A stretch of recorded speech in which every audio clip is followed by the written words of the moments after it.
সূরা ফাতিহার গোপন একটি আয়াত ৪১ বার পড়ে যা চাইবেন তাই পাবেন। সূরা ফাতিহা আমরা সকলেই কিন্তু জানি, এবং এই সূরা ফাতিহা ছাড়া কিন্তু নামাজও হয় না। সূরা ফাতিহার ভিতরে একটা আয়াত আছে, গোপন আয়াত। এই জন্য বললাম এই আমলটা আমরা অনেকেই জানি না।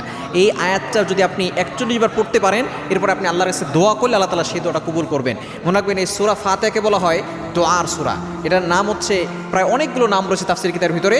এই সূরা ফাতিহাকে বলা হয় উম্মুল কোরআন, কোরআনের মা। কোরআনের সারাংশ হচ্ছে সূরাতুল ফাতিহা, এবং এই সূরা ফাতিহার ভিতরে শেফাও রয়েছে।